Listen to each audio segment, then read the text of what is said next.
ஆண்டவரும் இரட்சகருமாகிய இயேசு கிறிஸ்துவின் ஈடு இணையற்ற நாமத்தினாலே அன்புக்குரிய சகோதர சகோதரிகளே, இந்த நாளிலும் இந்த வேளையில் ஆண்டவராய் இயேசு கிறிஸ்துவனுடைய வார்த்தையை அறிவிக்க இந்த வீடியோ வாயிலாக உங்களை சந்திப்பதில் மிகவும் சந்தோஷம். என் அன்புக்குரிய சகோதர சகோதரி, இன்றைக்கு கர்த்தர் யார் மேல் பிரியமாக இருக்கிறார் என்ற தலைப்பின் அடிப்படையில் உங்களோடு கூட சற்று நேரம் இந்த வேத வசனத்தை கொண்டு ஆராய்ந்து பேசலாம் என்று ஆண்டவர் எனக்கு கொடுத்த ஏவுதலின்படி இந்த வேத வசனத்தை உங்களுக்கு அறிவிக்கிறேன். 1 நாளாகம புஸ்தகம் 28வது அதிகாரம் 4வது வசனத்தில், இப்போதும் இஸ்ரவேல் அனைத்தின் மேல் என்றென்றைக்கும் ராஜாவா இருக்க இஸ்ரவேலின் தேவனாய் கர்த்தர் என் தகப்பனுடைய வீட்டாரில் என்னை தெரிந்து கொண்டார். அவர் யூதாவையும் யூதாவின் வம்சத்தில் என் தகப்பன் குடும்பத்தையும் தலைமையாக தெரிந்து கொண்டு என்னை எல்லா ராஜாவின் மேல் ராஜாவாக என் தகப்பனுடைய குமாரர்களுக்குள் என் மேல் பிரியம் வைத்தார்.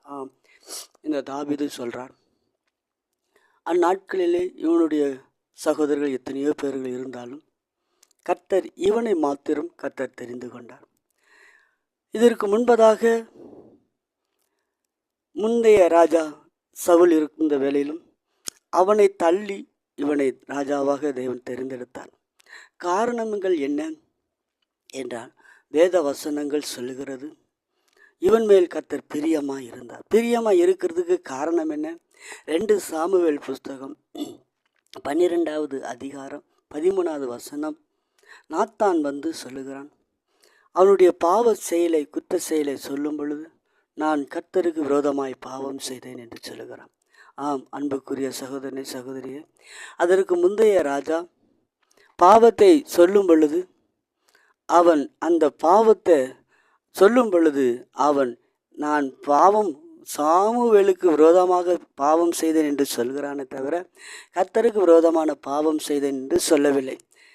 இவனுக்கு பிந்தைய ராஜாவும் சொல்லுகிறார்கள், ஒரு பாவத்தை வெளிப்படுத்தினால் உடனே தீர்க்கதரிசிகளை கொலை செய்யவும் விரட்டவும் தான் இருந்தார்களே தவிர மனம் திரும்புவதற்கு ஏதுவாக இல்லை. ஆனால் இந்த தாவீதோ தன்னுடைய பாவங்களை சொன்ன உடனே மனம் திரும்பி அது கர்த்தருடைய சமூகத்தில் விழுந்தான். அன்புக்குரிய சகோதரனை சகோதரியை, பாவங்களை வெளிப்படுத்தின உடனே நான் கர்த்தருக்கு விரோதமாக நான் பாவம் செய்தேன் என்று கர்த்தருடைய சமூகத்தில் முகங்குப்புற விழுந்து, ஆண்டவரே என் பாவம் நீங்க செய்யும் என்று சொல்லி கதறுகிறான்.